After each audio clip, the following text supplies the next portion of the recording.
ஹைப்பா, இவனை பாருங்களேன். நான் படுத்தாலே நல்லா இடம் தேடி அவ்வளோன்னு சோஃபால எனக்கு கொஞ்சம் இடம் கொடுன்னு வந்து படுத்துக்குவான். நான் எங்கே படுக்கிறோன்னா அங்கே வந்து பக்கத்தில் படுத்துக்குவான்.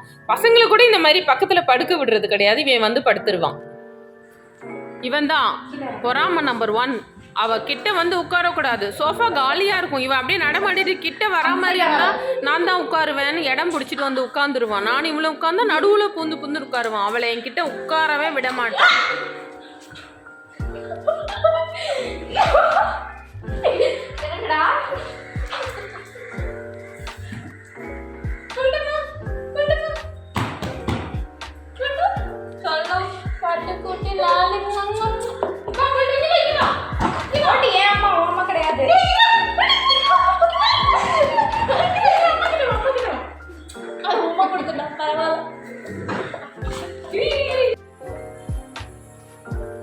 ஹாய்ப்பா, இன்னைக்கு வந்து பிளைனாக ஒரு குருமா செய்ய போகிறோம் தோசைக்கு.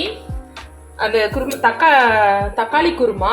அதுக்கு வந்து சுடுதண்ணி கொதிக்க வச்சுருக்கேன். இது மிளகாத்தூள் போட போகிறதில்ல. இந்த காஞ்ச மிளகாவை நல்லா தண்ணி ஊற்றி ஊற வச்சிடணும். ஊற வச்சுட்டு இதோட கொஞ்சோண்டு முந்திரி பருப்பையும் போட்டு மூடி வச்சிடலாம். இது வந்து காலையில் பூரி சுட்ட எண்ணெய்.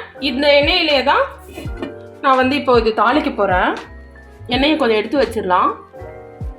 இது பூரி சுட்ட எண்ணெய்ன்றதுனால அப்படி இருக்கு.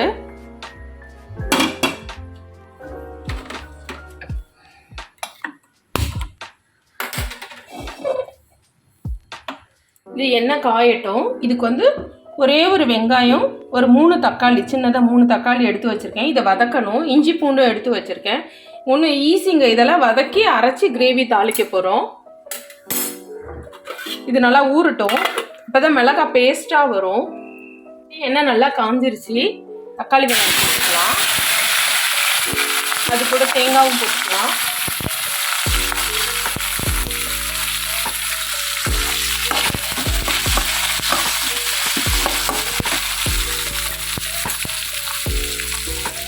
தேவையான அளவு உப்பு சேர்த்துக்கலாம்.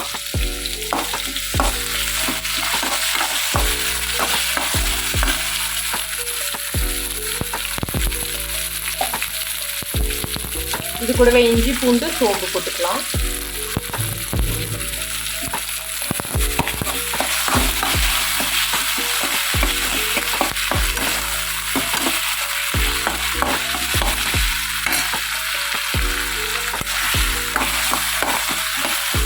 இது வந்து நல்லா க்ரீமியாக இருக்குங்க. நல்லா இருக்கும். மஷ்ரூம்லாம் இதே மாதிரி செஞ்சிங்கன்னா இன்னும் ரொம்ப நல்லா இருக்கும்.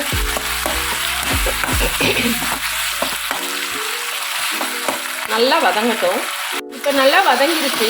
இதை மிக்சியில் எடுத்து போட்டு இது கூட இந்த முந்திரியும் காஞ்ச மிளகாவும் போட்டு அரைக்க வேண்டியதுதான். இது கூட நான் கரம் மசாலா கொஞ்சோண்டு சேர்த்துக்கிறேன்.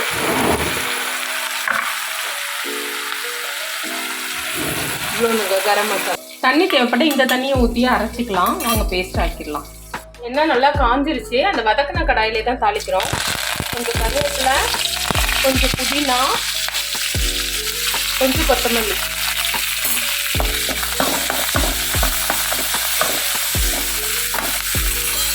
இந்த அரைச்சோம் இல்லையா பேஸ்ட்டு, இதை வந்து இது உள்ள ஊற்றிக்கலாம்.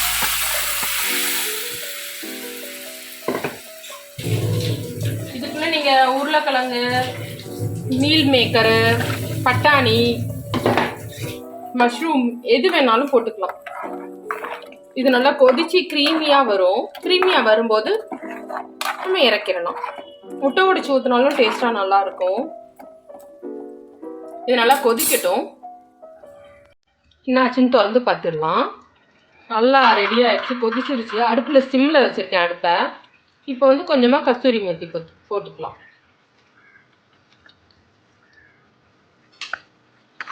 திரும்ப மூட வேணாம்.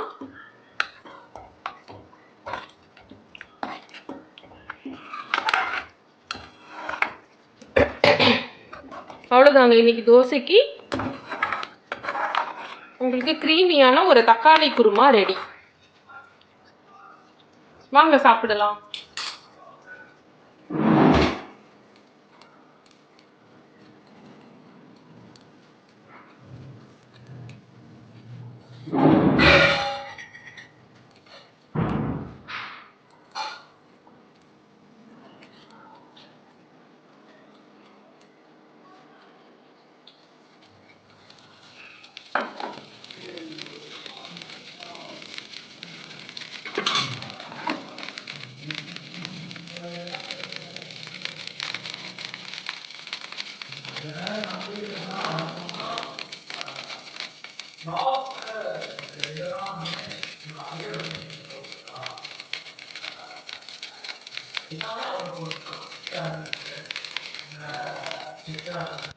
ஹாய்ப்பா, குட் மார்னிங்.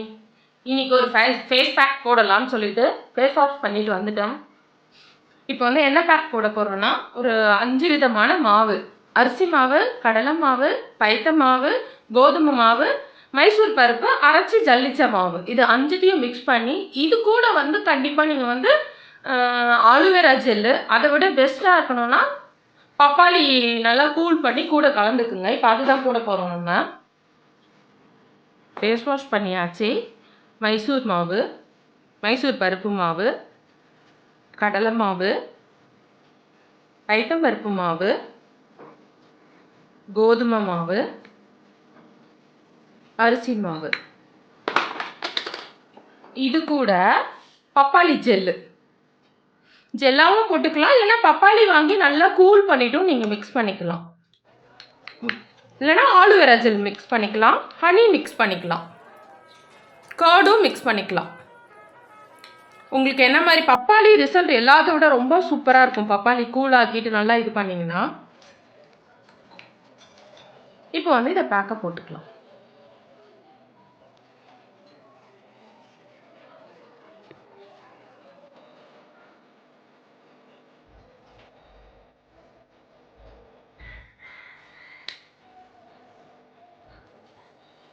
பேக் போட்டுட்டு ஒரு 10 நிமிஷம் கழித்து நம்ம வாஷ் பண்ணிடலாம்.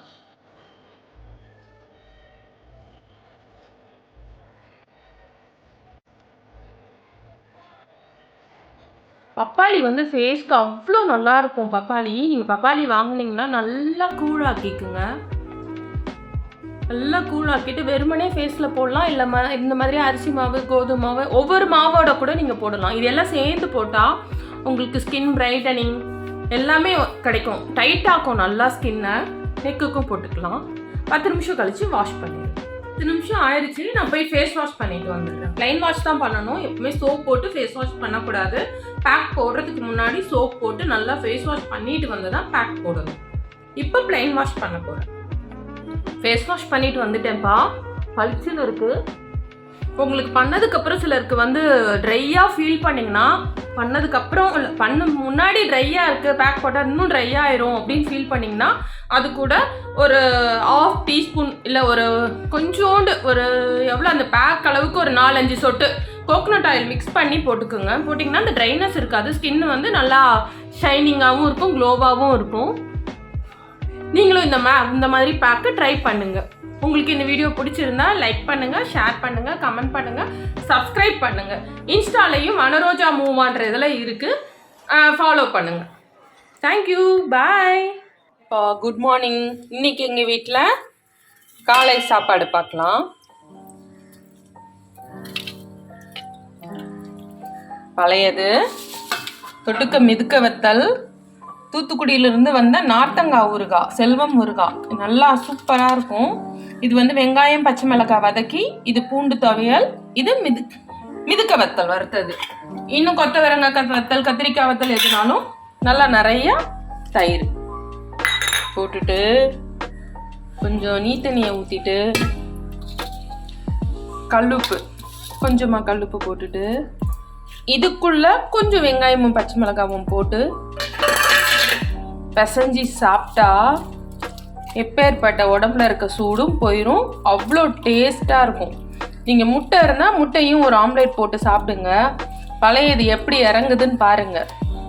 காலையிலே அவ்வளோ ஹெல்த்தியாக சூப்பரான சாப்பாடு ரெடி. வாங்க சாப்பிட்லாம்.